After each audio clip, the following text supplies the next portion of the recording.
what you're doing is absolutely amazing, but I'll let you speak for it. So. Cool, thank you. Well, everyone, for those who don't know me, my name's Jake, and I'm going to be talking about an expedition that I'm doing in spring of next year. And I've worn my second best pair of shorts, especially for the presentation. It makes sense.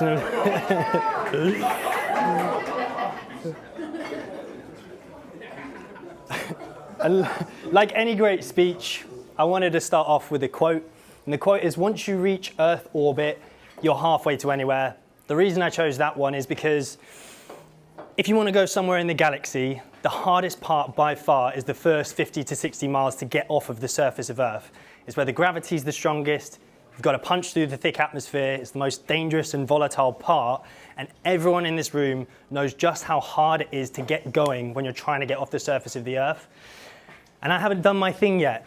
It's happening in spring next year. So today I'm going to talk to you about my story and kind of the reason and what inspired me to do the expedition. I'm going to tell you everything about the expedition itself, and then I'm going to tell you the lessons that I've learned so far that have brought me to where I am today. Cool. So I'm going to start off going back in time to a story. For those of you who can't see, I'm on the left in both of these photos, and that's me with a few more hair follicles than I do today. And that's my best buddy at the time, Silas, and he asked a favor of me. The favor was to join him in attending a boxing club. We were like 14, 15. Boxing clubs are quite intimidating places to go. We were scrawny little lads and obviously not that intimidating ourselves. I made one wardrobe error that day. I'd worn a pink t-shirt and the coaches and other boxers absolutely ripped me to shreds for 90 minutes. I'm telling you, it was like they berated me. At the time, well, today it would be considered homophobic or sexist names. I was made and singled out to do extra in front of everyone in the gym, and it was quite embarrassing. We left. My buddy gave me like a little chuckle and a nudge, and he said, thanks for taking the heat, mate. I think I've got it from here. But I was like, absolutely fuck that. So the next week, I turned up with the pink t-shirt on, and not only did I have a pink t-shirt, I had my best pair of shorts. I'll get these on. Makes sense now. There we go. So I wore pink shorts, pink gum shield, pink head wraps. I had pink everything. I thought, if you're going to take the mick out of me, I'm going to own it. And the moral of that story is that actually, I boxed for that gym for 4.5 years competitively. The coaches became my family. The other boxers became my best friends. And boxing became my identity. It was something that was a big piece of me. And it was my favorite version of myself. Somewhere between being 17, 18 and leaving the gym and being about 27. I can't tell you exactly where, but I actually lost a bit of that flair, a bit of that energy. I lost my mojo in that version of me. And I started to feel like a little bit empty, a little bit lost. And I got to the point where I was actually kind of struggling with some of my own thoughts and feelings. And they kind of scared me at the time. So I get like a bit of the heebie-jeebies talking about it. If anybody does want to talk about that, then give me a shout another time. I'm not going to go into too much detail right now. But I wanted to do something that made me feel that way again, made me feel like I could take on a challenge that was bigger than myself, made me feel determined, gave me the drive. And one of the things I'd heard of people doing was rowing across the Atlantic. And it's something for the previous 6, 7, 8 years I've been talking about in the pub, saying I'll do it one day I'll do it, one day I'll do it. And I thought in that moment, this is the change that I'm going to make. I'm going to go and do an ocean row. Now, the campaign I've called the Adventure Antidote. The reason behind that is that adventure is kind of what saved me from the direction that I was going in, and it saved me from myself. So, to talk about the row itself, we're not going to be rowing across the Atlantic. We're in fact going to be rowing across the Indian Ocean.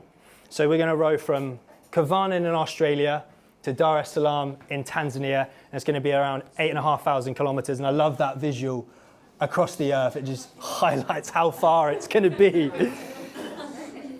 There's a team of 4 of us. So we're going to be doing it all together. And we're going to row in shifts of 2 hours on, 2 hours off, perpetually until we get there, or unless the weather's so bad that we have to kind of retire to the cabins and we can get a bit of kip. We think it's going to take us 80 to 100 days if we can do about 100 kilometers a day, weather dependent. And No one has done this route before in a group of 4. So by just making it to the other side, we set a world record. So,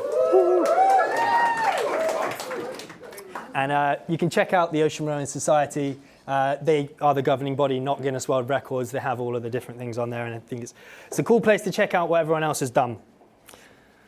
So our team, Matt Mason, I'm so glad I met this guy, because at first I was like, I don't know how I'm going to do it. I've got no experience in rowing, but I'm going to figure it out.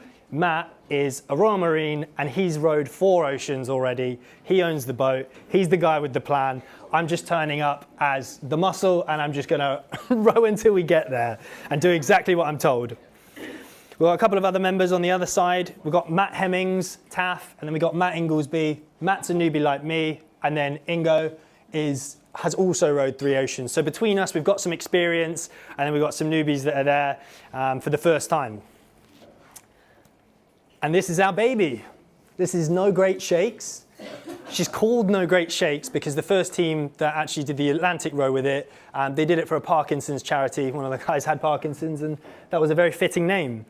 So on here, we've got solar panels at the front and back. So that powers our GPS, our VHS, so that we know where we're going and we don't hit any cargo ships.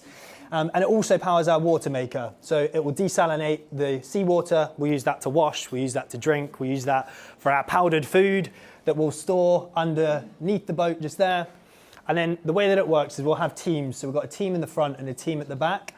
And we share that rowing position and that cabin. So we'll swap on 2 hours on, 2 hours off, which means we can maximize the rowing. So when someone's doing their bit, you can be preparing their food, preparing their coffee, and all of that jazz so that they can just row away without any interruptions whilst they're on there. I think that brings it together for the row. We've got a lifeboat underneath there as well, but I'm sure there's some bits I've forgotten. I can talk to you guys about that.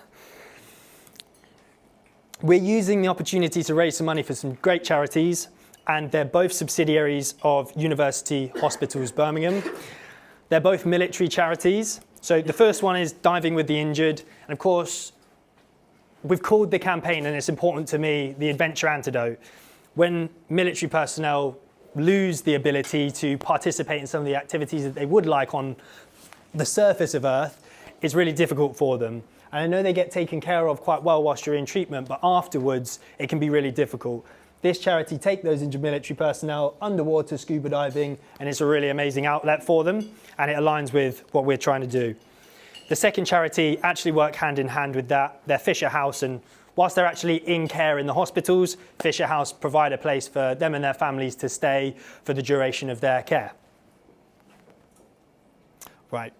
Now I'm going to talk to you about the 3 lessons that I've learned so far, even though I haven't done the expedition just yet. So the first one is that goals shape your everyday life. And this is like the Rocky cutscene for me now. Like I said, I was in a position where I didn't really feel the way I wanted to feel about myself anymore. And to do the row and to complete the row, to convince everyone else that I am capable of doing it, I kind of had to become that person and embody that person. The people who've met me at the Foundry know me as somebody who ran a marathon on ice and somebody who went to climb the Matterhorn but couldn't quite make it to the top because of the weather. But you guys know me as an adventurer. A year ago, I hadn't done anything. I hadn't run further than a 10K, but now I'm running half marathons every other week, and I've embodied that. But that journey is what makes me feel good and gives me that zest and energy to be my true self. And a good example of this is like only the other week, Max, you guys and Runderwear guys invited me to come along for a trail run in the evening. That's my idea of fun, and by being this person, I get to gravitate towards people that align with me, and I get to get involved with that. So that's the first one, goals shape your day-to-day life. The second one is that you have to be willing to sacrifice what you are for what you will become. You have to be able to let go of things so that you can make space for what's going to replace it. Mum's putting out, this is, 5 years ago, if I went to a fortune teller and they looked in their crystal ball and told me that when I was nearly 30, I'd lose my job, I'd lose my girlfriend, I'd be on a third of the salary, and I'd be moving back in with my mum in a house with no roof and water draining in, I'd have been horrified. But today I know that I'm doing that for the right reasons, and if anything, giving the sacrifice gives you the additional drive to go forward and commit everything to what it is that you want to do. The final one, and I believe this with all my heart, the universe will pay what you ask of it. Most aren't daring enough to ask. And this is like the first budget that I put together for the boat. And that down there is a pretty big number for anyone who can't see it. It's about £130,000. I haven't paid that. I didn't earn that much before tax. I didn't have it in savings. But what it meant I had to do was I had to be vulnerable enough to ask for help. And it's an icky thing to do. It's a difficult thing to do. We can think that we're too independent. We can have too much pride. And we can just be honestly quite scared to ask for money or the things that we need to get to where we need to go. But when you do, maybe you feel like a burden, but you forget that you give the other people an opportunity to actually help you. And 9 times out of 10, even if they can't, they'll try to find a way, and it strengthens your relationship with those people. So the last one again is the universe will pay what you ask of it. Most aren't daring enough to ask, which is the perfect segue to ask you all to donate to the charities and to the fund. And that is my talk. Thank you.